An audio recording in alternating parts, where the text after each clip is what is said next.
way to prove that. Can I ask you a question? Absolutely. If somebody were held civilly liable of sexual abuse, would you let them immigrate to the country legally?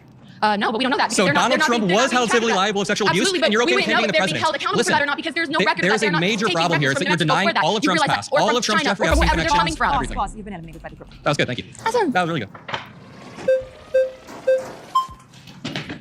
Sprinted there. Nice to meet you. Nice to meet you as well. Appreciate you being out here. Thank you. Going Thanks for against all of coming. us. This Of was course. So explain to me more what you're trying to say. Are you trying to say that Trump's like an evil man? No. So there's a massive problem with is. Donald Trump when it relates to power dynamics. Throughout his entire career, this is a man who has abused power dynamics every step of the way. On the Howard Stern show, he one time said that he walks into dressing rooms of people changing because he owns a beauty pageant and no one says anything. You think that's bad, right? Donald Trump also, Donald Trump also said he grabs women by the pussy because they let them do it.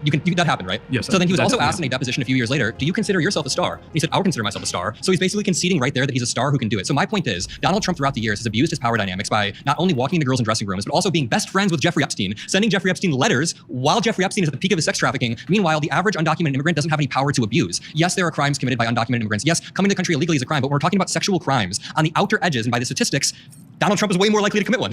So that's your claim. Yep. So first and foremost, we got to talk about, so you're for immigration. Legal immigration. I am on the same page with you. Hell yeah. Of course. So I'm glad that we do agree on this other aspect that we don't like men in dressing rooms, right? I'm glad we do agree on that. You hit him up with the gawk jokes. He got it with the gawk. He got it with the gawk jokes. But no, of course I don't. Wait, why would I? Right. Oh, he didn't That's a whole know. different thing with trans. So you don't. community. Can you claim can you just say it's kind of weird that the president of the United States has bragged repeatedly about grabbing women because they let you do it? Or Okay, another important thing to keep in mind is that when did Trump do all these things that he's being accused of? Was he a Republican or was he a known Democrat? Does his ideology? What? Well, he was a Democrat when he was a sex. Can you assign points like that? Is that how that works? What the? That was Democrat Trump. We're talking about Republican Trump right now. When did Trump do all these things that he's being accused of? Was he a Republican or was he a known Democrat? Does his ideology matter? I think it does because it shows you who you're surrounded around can affect the decision. I'm not saying I'm saying like Trump at the time. He was 68 years a Democrat. You want to talk about who we're surrounded by? The Republican Party. 68 years a Democrat is literally covering up Jeffrey Epstein. The Republican Party is covering up Matt Gaetz. Do you remember when Matt Gaetz was being investigated because he had Venmoed 17-year-old girls? Do you remember this? And then Speaker of the House Mike Johnson refused to allow information to come out. And then the Epstein case, Speaker of the House Mike Johnson refuses to allow stuff to come out. So it's kind of weird to me that you guys want to sometimes, not you, but people try to paint every undocumented immigrant as some violent sex offender when the president of the United States is. That's the thing we don't know about these undocumented immigrants. You see, my stance is we need legal immigration. I agree. I'm glad we agree on that. Can I ask you, would you let your daughter go over to her friend's house if the scenario that I laid out earlier existed? I wouldn't want her around, but here's the thing. Trump, if he was truly what they're claiming he is to be, why does his granddaughters love him? Why do his children love him? Right? You would assume if he has those tendencies, he would, hopefully not, but the situation is pedophiles who do that. He's said a lot of weird things about his own daughter, but even if I were to concede that he treats his own children well, what about Virginia Giuffre, who was groomed out of his Mar-a-Lago spa? I'm sure no one in this room would want their daughter to be in the Mar-a-Lago spa in the early 2000s where Jeffrey Epstein was grooming women out. So when you look at statistics and you look at the proportions, you are much, much safer with the average undocumented immigrant than with Donald Trump, Mr. Mar-a-Lago sex trafficker. Got him. I appreciate you. Nice to meet you. Nice to meet you as well. Okay, so the first thing I want to say is you mentioned Howard Stern. I think there's some really important context to note when we talk about Howard Stern, which is that show was in the early 2000s. They always tried to egg their guests on to be extremely edgy and say things that would basically stir things up. And so with that context in mind, that is not an actual admission that he did it. Well, what He about was the fact clearly that just- 4 15-year-old girls said that Donald Trump walked in their dressing room when they were part of his beauty pageant? I don't know about that. I mean, whether or not that's true, I want to get to a It is larger true. point here. Okay, so if that is And you true, condemn it. If that is true, then Donald Trump said it again, himself. he said it, And then but- 4 women corroborated. And we have to understand even more. I don't know the context of that. So if that is true, Any I context to make that want to okay? ask. I want to No ask. context to make I want that to ask. okay. What is That's the? power Yeah. I haven't looked at evidence, so I need the evidence. But I want to ask because I think this question really is about a larger immigration policy. What immigration policy are you supporting? I support on the highest level. Who joined? Who is that? The guy who said he wasn't going to go to bed. Oh. The Matriarch event is in 30 minutes? Is it 30 more minutes? Isn't it? Or check. God damn it. All right, 25 minutes. Yeah. I'll be back. Yeah, go build, loser.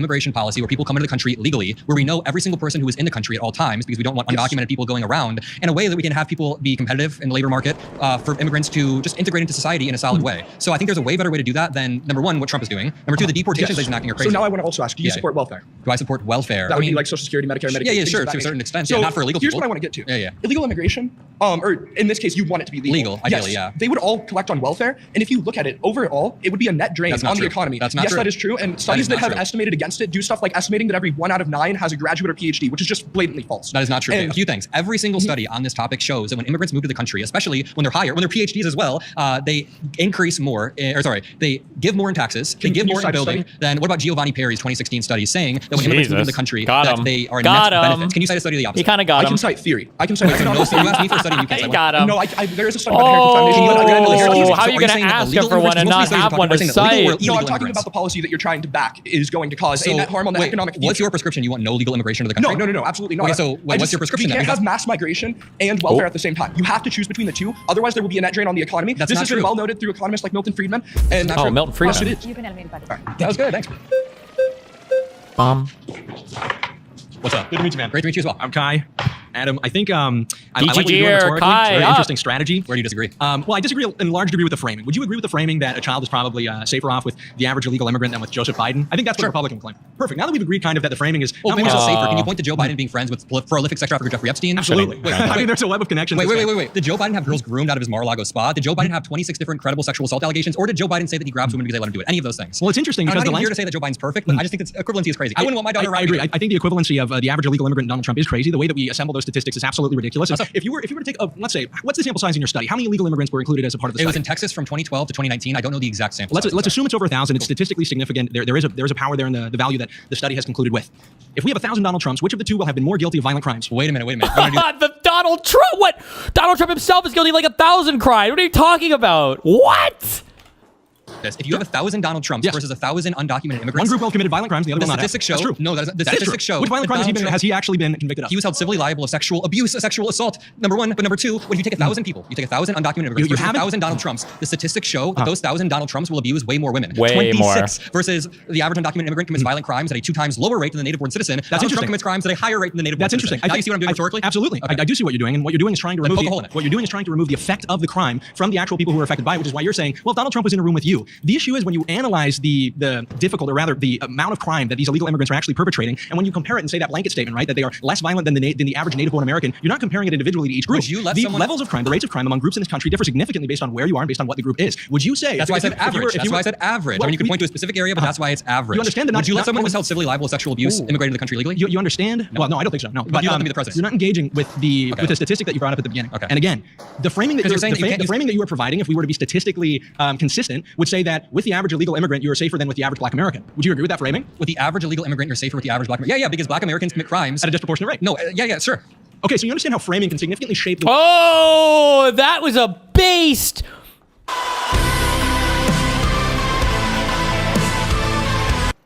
Fucking Kai had a whole dialogue tree he was about to run down on that black crime shit, and he just got fucking absolutely stymied. I think it's word there, right? He got annihilated on that. Good job, Adam. Whoa. Yeah, because Black Americans commit crimes at a disproportionate rate. No, sure. Okay, so you understand how framing can significantly shape the way that we engage in these conversations. I don't think every black person is going to kill me, but there is a disproportionality around it. But the thing same is, way- not the same every way that- immigrant. Listen, not every immigrant's going to abuse you. I 100% agree. Every one of those 1,000 Donald Trumps will abuse their power dynamics. Absolutely. Donald Trump throughout his entire life. And is none of somebody- them commit violent crime the way Donald that Trump legal throughout his immigrants do. entire life is somebody who's abused every power dynamic available to him to prey on girls. Would you let your daughter in the Mar-a-Lago spa if it were 2001? No, I Wait a stay minute. away But from Trump those is supposed to be places. safe. Trump's Mar-a-Lago spa isn't safe. You're drawing these equivalencies between a property that an individual owns, what occurs on that property, and a condoning of it by Trump that knew individual. about it. He said, Yeah, but he knew it. But yeah, sorry, bro. You like, it's so funny because what he's saying is correct, by the way. Like when I talk about conspiracies, I'm like, well, you know, the reason why I generally don't believe in conspiracies is because it would require the coordination of a lot of people. They'd have to be acting with malice. You'd need like some level of proof. There'd have to be leaks. Like it's really hard to prove these. For Donald Trump, all of this stuff is easily proven. We've got email leaks. We've got multiple statements from multiple people, right? I'm not even talking about the Epstein stuff, but for the Epstein stuff, Donald Trump outside that airplane, remember, he literally said, yeah, we knew he took one girl. We told him to stop doing it. And then he took a second one and then we banned him. And I know who those people are and I know the names and that's my motive. Like, bro, it's all the elements are satisfied easily. Would you let your daughter in the Mar-a-Lago spa if it were 2001? No, I Wait a stay minute. away But from Trump those is supposed to be places. safe. Trump's Mar-a-Lago spa isn't safe. You're drawing these equivalencies between a property that an individual owns, what occurs on that property, and a condoning of it by Trump that knew individual. about it. He said he likes him young. He was talking about Jeffrey That is Epstein. an absolute and false years equivalency. later, Okay, show me how do those two comments relate to each other? when Donald Trump said in 2003, Jeffrey Epstein likes him young. I'm looking for and a then- clear consistency. Okay, let me finish. Oh, I wonder if Adam must know it, right? This was a senile moment from Trump. I can't believe he said this. Because he did the Kanye thing where he's like, well, I don't want to get into that. And then he got into it. It was so crazy. 5 months ago, 30,000 views. Nobody cared about this. in my opinion, this is one of the crazy, this is probably the most direct crazy thing Trump has said with relation to Epstein, and nobody really gave a fuck. As President Trump headed home from Scotland, he identified a prominent sexual abuse accuser of Jeffrey Epstein, Virginia Giuffre, as a former Mar-a-Lago employee who had been recruited by Epstein to work for him instead, causing a falling out with Mr. Trump. He stole her. And by the way, she had no complaints about us, as you know. None whatsoever. Giuffre, who died by suicide. This is dog shit. Give me the original one. Because it starts with him saying, like, I don't want to get into specifics or blah, blah, blah. And then he starts going off.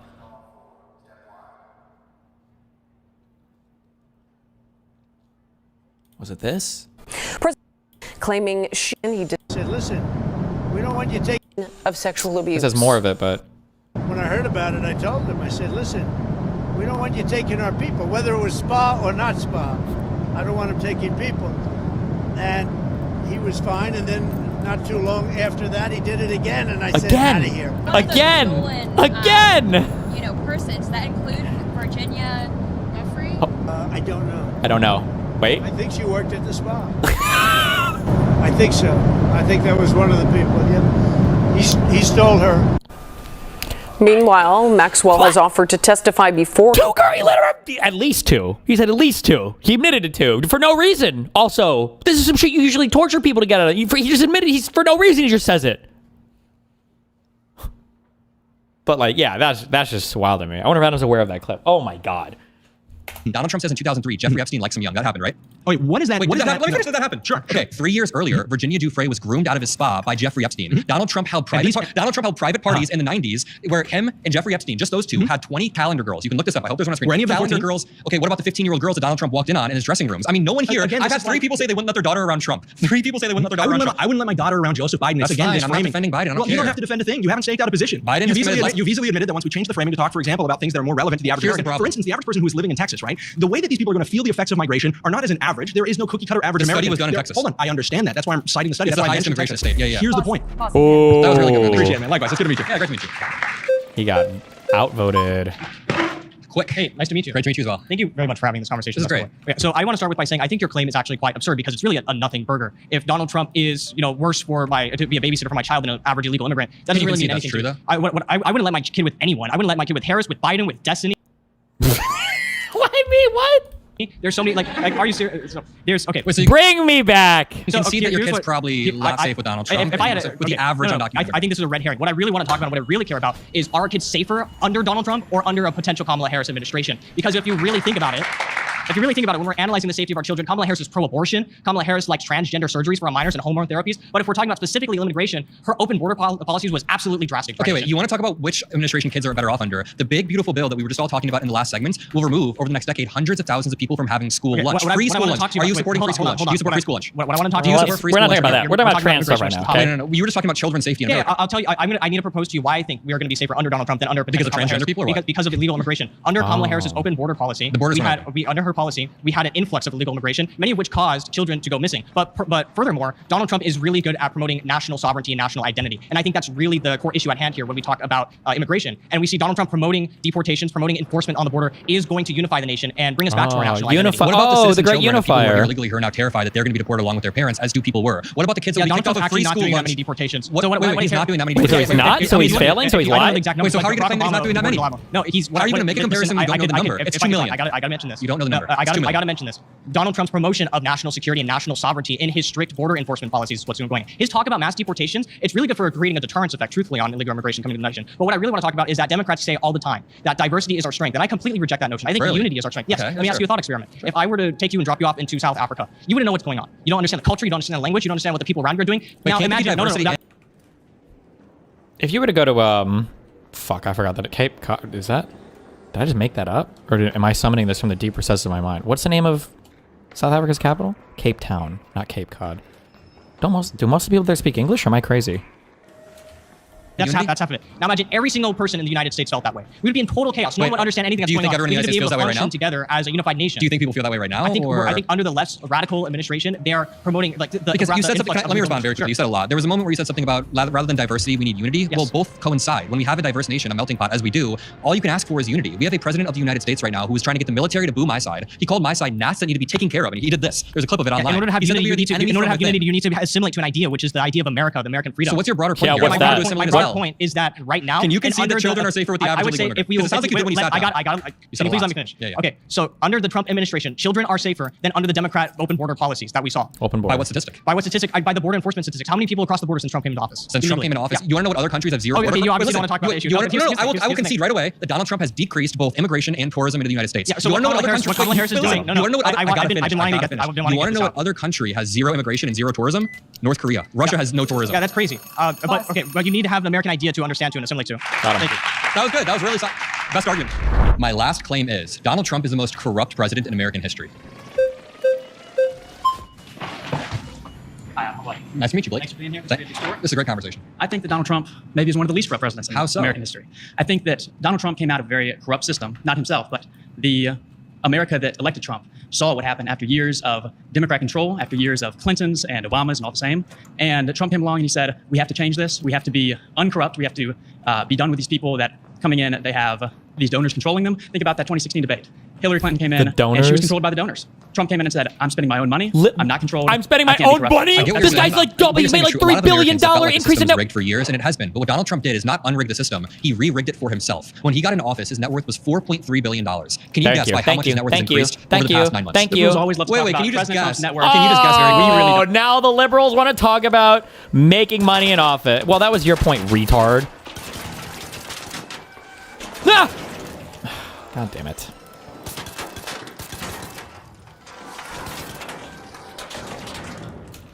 Don't care. Okay, so Donald Trump. Listen, our net worth is higher. Donald Trump made our net worth higher. Okay, how did he make your net worth higher? By starting a Trump coin, the name of lower taxes. No, he increased business in America. He keeps us safe. He has not increased business in America. I'm sorry, but businesses are struggling under tariffs. Donald Trump's net worth. Okay, so Joe Biden's net worth during his term went from $8 million. Let me finish to $11 million. That is a $3 million increase from real estate, from investments that he had. Donald Trump over the past 9 months has gained $3 billion in wealth through a few things. Right before he got into office, he started World Liberty Financial, which is a way for people to buy cryptocurrency named Trump Coin. You know about Trump Coin, right? I do. Are you okay with Trump Coin? I mean, I'm not sure that's on him. It is on him. It's called Trump Coin. What? What? I'm not sure that's on him. It's his fucking name. What? Did he really just say that? Did he really just? No shot. Did he just say something so fucking crazy?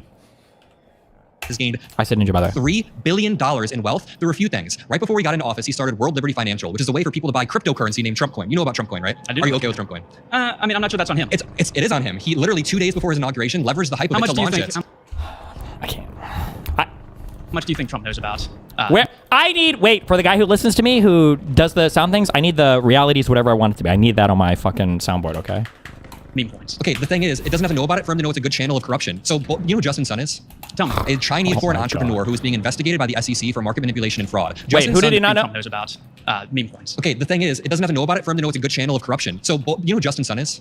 Tell me. A Chinese foreign entrepreneur who is being investigated by the SEC for market manipulation and fraud. Justin's son decided to buy $70 billion worth, or $70 million or $1 billion worth of cryptocurrency. It was billion, actually. And then he was allowed to step foot back in the United States for the first time in years because the SEC dropped the investigation. Donald Trump's wealth increase of $3 billion has allowed people to literally get favors, corrupt people to get favors. You can't point to anything like that with Biden. Really? Yeah, where did he increase his wealth by like $3 billion? Look at Hunter Biden. Remember Look at his Biden deals in Ukraine. Look at all that. What's Hunter Biden's net worth? Much larger than it was before his father was in the Senate. And he has no idea. Just you know this in your mind. Millions to billions is like comparing singles to thousands. Okay? When somebody said, I made $5, doing something for my friend, another guy's like, I made $5,000, right? The $5 is nothing. When you're 4 orders of magnitude off, it's not even a factor. It's the saying, what's the difference between a million and a billion? It's a billion. What's the difference between 1,000 and 1? It's 1,000. It's not even remotely comparable. Also, I'm pretty sure Hunter has a negative net worth right now. Presidency. You think so? Oh, absolutely. You don't? I mean, if your argument is that Hunter Biden is corrupt and that Trump is less corrupt, so you're saying Trump is the second corrupt person? I want to take it. That was good, thank you. What's up? Isaac, good to meet you. Nice to meet you, Isaac. Awesome. So your claim, just to make sure, is that Trump is the most corrupt president of all time. So What about there's one that everybody's like, this guy's corrupt. Fuck. due diligence and evidence do you have to compare him to every other president? Because you said most. Oh, can you name? This guy shut us off with I want you to name every other president from start to finish. And then as soon as Adam stumbles on one, he's like, oh, well, if you can't name all the presidents, you don't even know their names. How do you know they're not the most corrupt? So what other presidents have you done your due diligence to see what their corruption is and to make sure that he is the most corrupt? Yeah, so I think Watergate is a really good analog. Nixon's Watergate was, like, at that time, the craziest thing to ever happen in a presidential administration. Do you have proof of that? So Watergate was awful, but my argument is there is a Watergate happening basically every single day. What Donald Trump has done is set up a few buckets for people to funnel money into, and then he uses those buckets to give favors. So I've already talked about the Trump coin, and I talked about Justin Sun, but there's other good examples. Like Melania Trump, for example, met with Jeff Bezos behind the scenes at the White House and then got a $40 million movie deal right away. It's interesting because a quick tangent that I want to go on. In the 90s, Hillary Clinton got in this huge scandal because she made $100,000 a decade prior off of cattle futures. Donald Trump and his family make billions, and this is like not even a blip in the news. So that's what I compare it to. Hillary, Watergate, yeah. So only Hillary and Nixon. I mean, do you have any better analogs? Who would you say is more corrupt? What my argument isn't so much who's more corrupt, it's that you're claiming that he's the most corrupt, but you haven't done your due diligence on every other president. There are big tentpole moments in history like Watergate. LBJ had some election corruption, but Donald Trump, between his fake elector scheme, between his wealth and got owned. Let Adam kick him out of here. He's owned. Between the favors he's getting from Qatar. Do you know about the $400 million Qatari jet? Yep. Do you think there's any analog in American history to the $400 million Qatari jet? I don't know. I haven't studied all of it. I'm also not making the claim that he's the most corrupt. No, that's fine. I'm not trying to press you or anything, but there's just no analog to this wealth increase and the favors that Donald Trump has given. Okay, so you would equate financial gain to corruption and only financial gain to corruption? No, there's a few other ways. There's like bribery, quid pro quo. There's pardons. There's certain things. Yeah. What I'm trying to get at is I'm not going to deny that everything that Trump has done has not have some emphasis of corruption. But what I am trying to point out is the fact that you are labeling him as the most, but completely disregarding every other presidency up until that point because you're not every single one. I gave a really good example of 1992 when Hillary Clinton got in a big scandal, and then I compared how Melania Trump made like 4,000 times that money. You know, so I mean, we can look at other analogs in history. There's never been a fake elector scheme. Do you remember Obama coin or like Hillary coin? No, there was no Obama coin. There was no Hillary coin. The coins after them. Trump coin is unique in many ways. Okay, but what does Trump coin equate to corruption? How because is it corrupt? It's an untraceable way for people to funnel money So into is it and Bitcoin get favors. No, because Bitcoin isn't being held. Yeah, it would be if we had President Bit. What kind of a comparison is that? By the president and used for favors. Donald Trump. So here's the thing with Trump coin, it is not only untraceable, but people can tell Trump, hey, I'll donate to you. And then they not only gain leverage over him, he wasn't. Great. Hey, great to see you again. Yeah, nice to chat again. So I just want to say, and I'll address it, I do think there's a lot of corruption with the Trump administration, but I'm going to put that aside. I don't think it's the most corrupt administration, but that has a lot to do with definitions. First, I want to say, if you call Trump a fascist, you strongly implied he's a pedophile who's escaped. Oh, we're getting to the Fed Post induction part. So if you say all of that, wouldn't it be moral for somebody to wouldn't it be moral then for the law? Do you think he's not a pedophile? Do you think he was? I don't think that he sexually assaulted any children violently. And now you're saying he's the most corrupt president in U.S.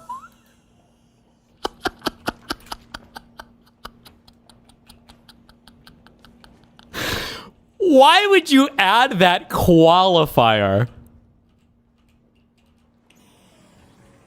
You know that people say that you fuck 10-year-olds, right? Just to be clear, I have never fucked a 10-year-old non-consensually before. Why would you add that qualifier? Bruh, are you okay? history. To me, it sounds like fascist, most corrupt in history, pedophile who's escaped the law because of his political influence or something. Why don't you want Donald Trump dead? Because the American political system should not have violence involved at it in any step. I think part of the beauty of America is that you and I are able to sit down across from each other, or anybody in this room, and we're able to have a conversation, even if it gets a little bit feisty, even if people knock over the clock out accident, we're able to go around and have a good conversation. Nowhere in that process should violence be involved. When Charlie Kirk was shot, it shook me up. It's not good. That should never happen. Nobody should enact violence. And I tell my audience that all the time. You can call somebody corrupt. You can call somebody. Trump doesn't. Donald Trump called Biden a fascist. Donald Trump said Biden and Kamala were the Gestapo. Like an example, do you think someone would have been justified in killing Hitler? Justified in killing Hitler at the end of World War II?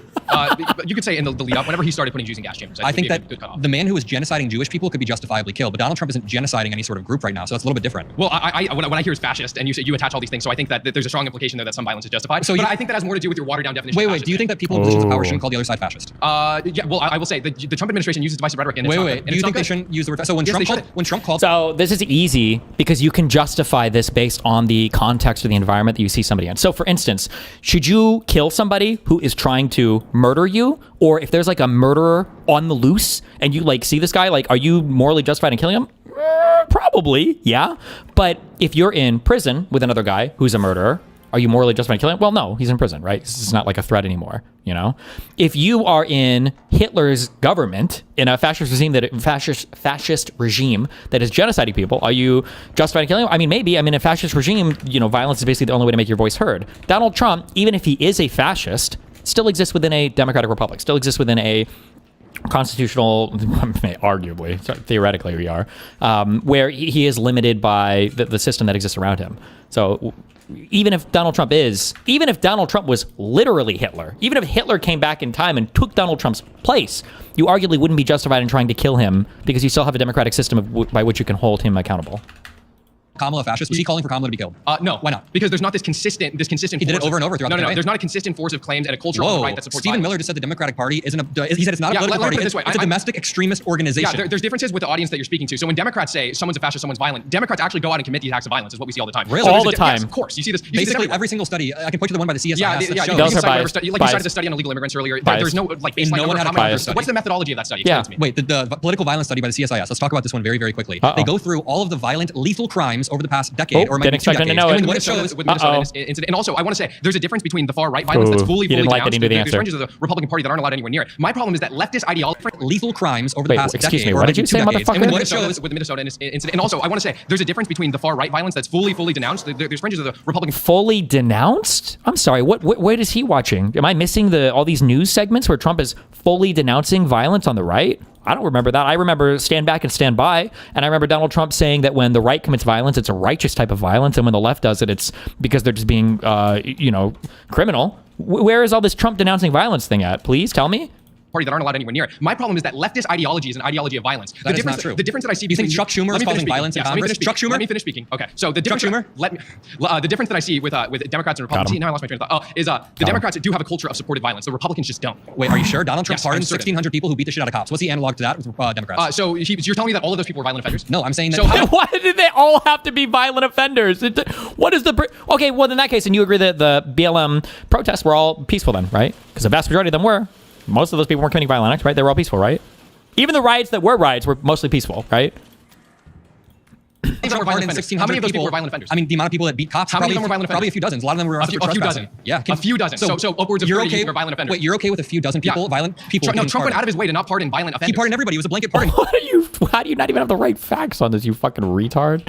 That's not the right slop talking point, by the way. The right slop talking point from the right, this guy must not have gotten his NPC updates, is supposed to be, sure, some of them were violent, but they already served more than enough time because they were held indefinitely without trial, blah, blah, blah, blah, blah, is the slop talking point for that. It was blamed burden for the trespassing that happened on the Capitol. Are you going to concede that Trump is the most corrupt president in American history? No, I'm not. Okay, then let's go back to this. So my definition of corruption would be for personal gain doing things. And I would say going up for a bid for re-election would also be corruption if you do things you know are bad for the country in order to get re-elected. So that for that reason, and I'll grant you it's an unconventional definition, I would say probably FDR or LBJ are most corrupt in American history. Was she having a panic attack? Your definition wasn't even that far off mine. Did you just say LBJ or FDR? And I'll grant you it's an unconventional definition. I would say probably FDR or LBJ are most corrupt in American history. Your definition wasn't even that far off mine. It's using public office for private gain, which is fine. Yeah. I don't know about your election analogy. So but the LBJ, thing is, I'll have those N-words voting Democrat for the next 200 years. That's not corruption. That's racism. No, that is corruption. It's him saying I'm going to give things to this section of the population. How is that? Now I let you finish. There you go. Okay. Speedy, nice to see you again. Long time no see. Back. I want to circle back to a point that you brought up, which was the Trump coin. Yeah. And can you explain why that's such a good example of corruption in your view? It is the. Bro, if Obama would have made Obama coin, or if there was Clinton coin, every single Republican on the planet would have mass sold all of their crypto holdings, and crypto would fucking LLMs and the whole AI industry would just be dead. If there was an Obama coin or a Clinton coin. I can't even, bro. I can't even with these people. Perfect example of corruption because Donald Trump leveraged the hype of his inauguration 2 days before to release a Trump coin and then a Melania coin. Not only is this unprecedented, this has never happened like this before, but it then led to an unprecedented wealth increase over the first 9 months. Sure. This wealth increase was through people funneling money into his Trump coin and getting favors in return. Really quick, the reason it's probably unprecedented is because crypto's not been around for long enough for other presidents to have done something like that. You think the next bet him? I bet you $20,000 right now. The next Democratic president doesn't make a Democratic coin or whatever in their name. Okay, but Jimmy Carter put his farm in a blind trust. I will concede that it was a scummy thing to do, but I don't think it's a clear sign of corruption. It is. When I think corruption, I think Hunter Biden, like, not to circle back to Russiagate, but like the Obama administration literally spied on like the leading Republican candidate's campaign and tried to frame him for treason. This is not true. But do you think that's more corrupt than getting $3 billion in net worth increase? And from the like crypto poll, I mean, yeah, because I don't see the clear tie between like the Trump coin and like political action.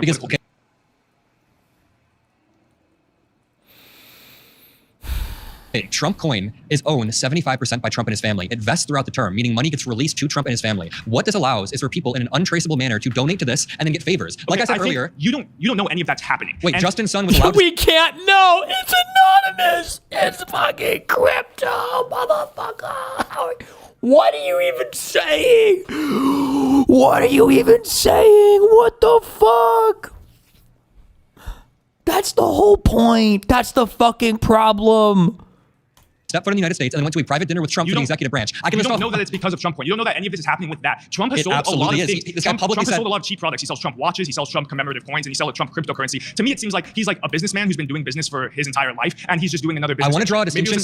Bro, if they sold fucking Trump cum shots, would you be drinking that down in the summer to cool off? What an absolute fucking cuckold for Donald Trump. I know why these guys all called me a cuck now. It was fucking projection. These guys fantasize about sitting in the cuck chair, watching Trump having threesome with fucking middle schoolers. These guys are, this is the most shameless shit I've ever heard in my entire fucking life. It seems like you're just a fucking good businessman, bro. It sounds like you're mad because he's just hitting that fucking young puss, bro. It sounds like you're mad because he's a fucking amazing, but come on, are we serious right now?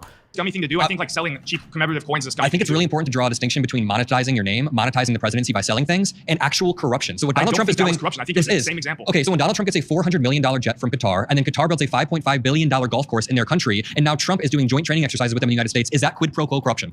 I don't know all the details for that. So do you know about $400 million? I don't know anything about it. Is that personal gain? I don't. Is that for the American people? That wasn't given to Trump. It was given to like the government. It was given to Trump. So after Trump's term, where does it go? I believe into like the government's property. The Trump Presidential Library. It is only for Trump to use. Is the presidential library owned by Trump? It is only for Trump to use. Is it owned by Trump? It's owned by the government. Okay, so they gave it to the government, and after Trump's term, it's going to the government. No, it's going to his presidential library. It was a gift to Trump. If the government owns it, they can like take it from the presidential library and put it somewhere else. They can So you're just conceding that it's fine to take $400 million gifts, even though it violates the emoluments clause, which says you can't take gifts from other countries. That is just definitely. I think there's far greater issues of corruption. I don't mind the way that Adam is fighting at this point, but I think you should just go one step further and be like, oh, mouton. You should just ask, like, how does the jet benefit Americans? Can you tell me how the Qatari jet is benefiting the average American? I want to hear this. Please tell me. How does it benefit us? Do you feel benefited? Me? No, just in general. The Qatari jet? When people are like, oh, the Qatari jet was for Americans. How was I benefited? It doesn't help. Well, hold on. It made me hate Trump that much more and pushed me a little bit further, you know? True. In voting.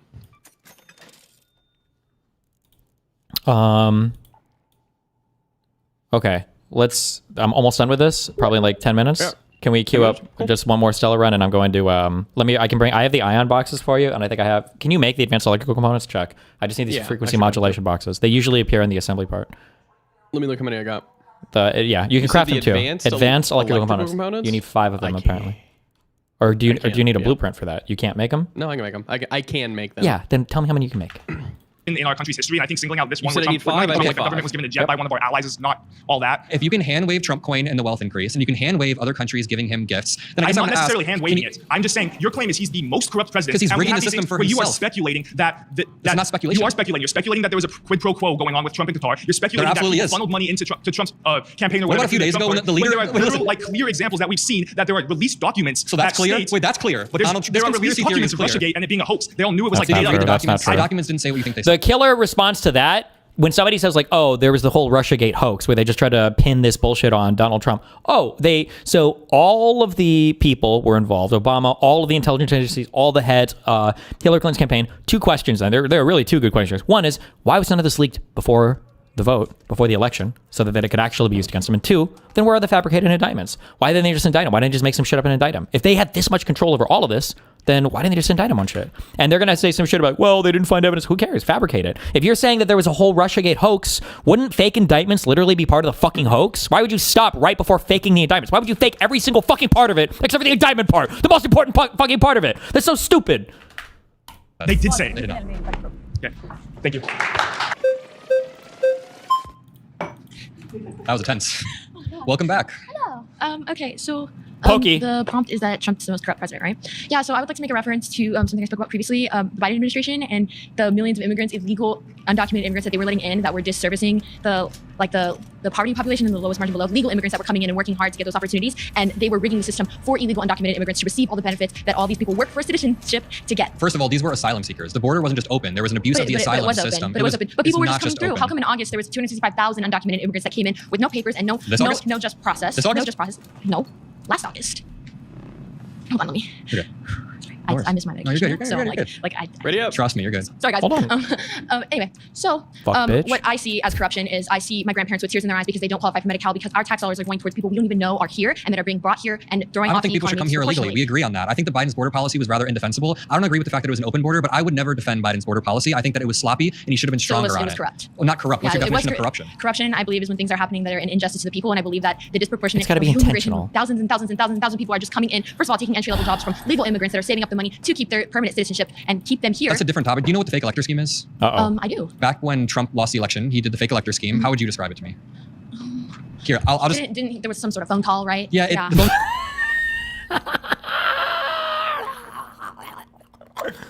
Meanwhile, what do you know about Hunter Biden? Oh, well, so the Attorney General in Ukraine was Viktor Shogun, and I happen to know that Devin Archer and Hunter Biden were the CEO, or they sat on the board of an energy company called Burisma that was responsible for 47% of the energy generation from natural. And it's like, what the fuck?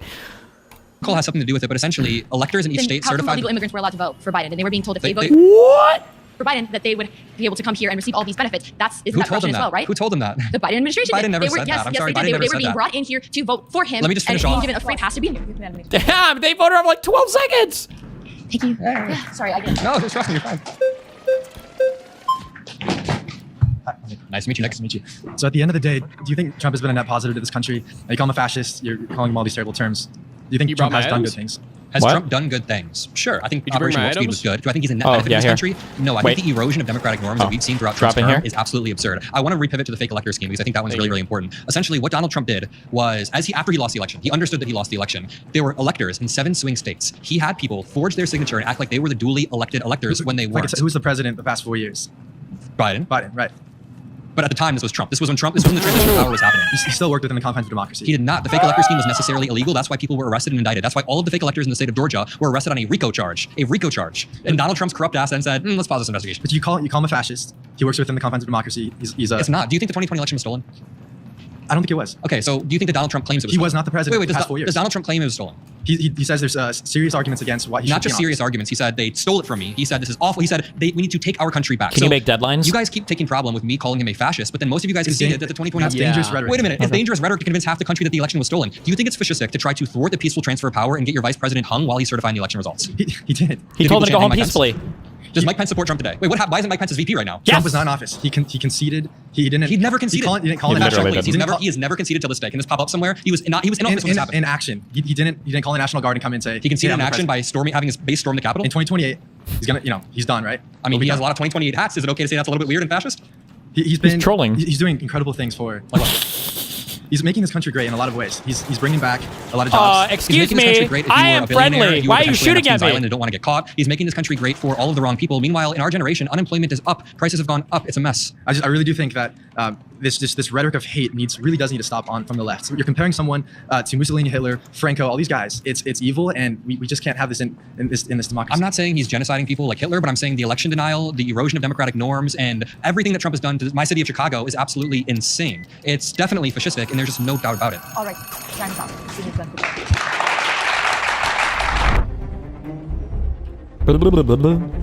Oh, hi. I would like to choose the blue shirt guy. God damn it, Mutin. The reason why I chose you is because you very clearly challenged me and knocked me off for a second on the Medicaid thing, and that was good. It was a good debate, and I want to continue a discussion on your claim. Let's hear it. Perfect, I appreciate it. Well, of course. My claim will be going back to that first thing we talked about earlier, is that the left in the United States is far more fascist than the right in the United States. Really? How do you define fascist? Yes, we'll start off with that. So I define it as one that wants totalitarian rule and aims to establish that by dissenting forcibly opposing views. How do you define totalitarian? I'd say authoritarian, totalitarian, just like one party. Okay, so how does this describe Joe Biden or any Democrat more so than the person who denied elections, more so than the person who is literally indicting his political opponents? We can talk about the indictments. Do you think that yes, I was going to say, let's talk about the indictments. I would love to talk about that. So you brought the 3 sets of indictments earlier with Letitia James, James Comey, and the third one was... Well, it was more that Donald Trump sent out a post naming 3 people. Correct, but let's just dive into the details of those, because you said that that's an example of fascism on the part of the president. Absolutely. Yeah, so let's dive into each of those. So Letitia James was indicted for mortgage fraud, and there's actually, if you read the indictment, there's pretty good evidence that Letitia James was actually guilty of mortgage fraud. James Comey, I don't think they've unsealed that indictment yet, so we don't know exactly what he's been charged for. But Michael Cohen, who's obviously a super anti-Trump guy, even went on MSDNC, MSNBC, same thing, and said that James Comey is probably guilty of those charges, and John Bolton has been indicted. Listen, my problem is not with Letitia James. I actually think it's fine for this investigation to go on to Letitia James, and I think she should be tried by a jury of her peers. But the problem is is Eric Siebert, who is a federal prosecutor for the Eastern District of Virginia, a very well-respected guy. He was told to indict those 3 people, and he refused. Wait, let me finish. He refused to bring those indictments. Do you know what happened to him? Yeah, he resigned. Trump forced him to resign and threatened him. And then that week, Donald Trump. If a prosecutor isn't going to do their job, they should 100% resign. A prosecutor is the one who designs. Then absolutely, you're not going to indict who they tell you to indict. To number 1, force them out of their job, and number 2, direct people. Okay, so can you name Joe Biden doing that to anybody? Yeah, him directing Merrick Garland to open an investigation. Wait, how so? No, he did. He never did that. That was one of the things that Joe Biden said in the lead-up to the inauguration. He never said that. Him and other prominent Democrats called for President Trump to be held accountable for January 6th. Which is what Merrick Garland was doing. No. So wait, you think that Trump directly? You know the Pam Bondi tweet I'm talking about? When Trump tells Pam Bondi, he says, "Pam, I need you to indict these people." Yes, that is. I'm opening this. You're never going to figure it out. The president of the United States is not supposed to direct his attorney general. I want to ask you one more time. When did Joe Biden direct Merrick Garland? And can you quote it? Because what you just said was a lie. Joe Biden never directed Merrick Garland. It's pretty obvious that Joe Biden directed Merrick Garland. He hired Merrick Garland. That was what Merrick Garland did. Okay, we're hashing out. Good luck. Obvious that Biden did it, but you have no evidence. But this obvious tweet from directing Pam Bondi is not enough in your eyes. It doesn't matter if it's public or private. The fact of the matter is that on the right, we actually prosecute people for real crimes they committed, whereas on the left, they make up crimes. For example, the one crime that Donald Trump got committed on the state of New York by Letitia James. Falsifying business records 34 times. They had to combine two separate crimes. They combine them into one, extend the statute of limitations just to charge President Trump on it. Do you know the mechanism for how they found him guilty? What did they find him guilty of? Falsifying business records 34 times. Do you know what the actual crime was that they were alleging? Yeah, he was trying to pay Stormy Daniels, and they lied about the payments. Yep. Yeah, they said that he should have classified it, I believe, as a campaign expense. Yep. I personally don't think that should be classified. Oh, but the jury did. The jury thought it was. So you disagree with the jury of Trump's peers that were picked through the process of voir dire by Trump's own lawyers? Yeah, that was absolutely. Yeah, it was an obviously politicized trial. Okay, but the Letitia James trial isn't politicized. No, because there's actual evidence of mortgage fraud. Wait, if Trump committed the crime, should he be charged? Yes. Okay. Yeah, he didn't commit crimes up. Wait, okay. I'm gonna get my inventory ready to go. Okay. If you read the actual, I've read the indictment, and it went through not only a grand jury, the indictment, but then an actual jury. It's Donald Trump and his lawyers. That's not evidence of course, yeah. I can use the same thing with Letitia James. It's so easy to get past a grand jury. Wait, well, what's going on with this grand jury that wasn't returning positive indictments on other people that Trump's trying to indict? Literally, they say that a grand jury can indict a ham sandwich, right? So before you call it fascistic, why don't you actually see the evidence and let the trial play out? You're not engaging with what I'm saying. But sure, let's move to the other reasons why the left's more fascistic. So the main reason why I would say that is the rise of political violence that we have seen on the left, especially in the recent years with Donald Trump attempting to be assassinated twice and Charlie Kirk's actual assassination. That is the textball definition of fascism. You don't see that on the Weren't both Donald Trump's attempted assassins Republicans? Right. Do you think you don't see that on the rights? No. When was the last time that Joe Biden had an assassination attempt, or Barack Obama, or Bill Clinton, or any prominent Democrat politician? Melissa Hortman and her husband and her dog were shot in their home. They were shot in their home by Vance Bolter. Are you talking about the Minnesota lawmaker case? Yeah. What is your evidence that that's right wing? That he was right? The guy he was appointed by Tim Walz. The guy had a list of Republicans that he was going to their houses. Or sorry, the guy had a list of Democrats he was going to their houses. I misspoke, and he was trying to take them out. He killed Melissa Hortman and her dog and her husband. By Democrat lawmaker Tim Walz. This is not true. This dude was a Republican. He was a Republican. Are you claiming that this was Democrat on Democrat violence? What is your claim here? This is absolutely absurd. absurd. There's no evidence that it was Republican on Democrat violence. There's also no evidence. He was not appointed by Tim Walz. By the right wing. He was a part of some board that Tim Walz was also a part of. This is like okay. What's your evidence that he was motivated by right wing politicians? A few things. He left or in jail. He said that he did this because he doesn't like Democrats. I promise you. He told someone this in jail. He also literally went to, I think it was 5 different Democrats' house, but only 2 families were home, and he killed Melissa Hortman, and then he shot the man, but he survived. Sure, and so here's the big difference. So here's the difference. There's evidence. What happened with Charlie Kirk and President Trump? On the right, you really don't see anyone celebrating that. On the left, you absolutely see people celebrating Charlie Kirk's assassination. You saw people on TikTok and Instagram saying that they hope that the shooter who shot President Trump missed. They're like, how can he miss? That would never happen. Here's the difference. We don't celebrate assassination. Remember when this literally happened when Donald Trump made fun of Schneider and called it TDS? But I don't think that event had happened yet because this was a few months ago, so that hadn't happened yet, unfortunately for him. You guys do. Can you name one Democrat in power who celebrated? One Democrat in power celebrated? Nope. My point is that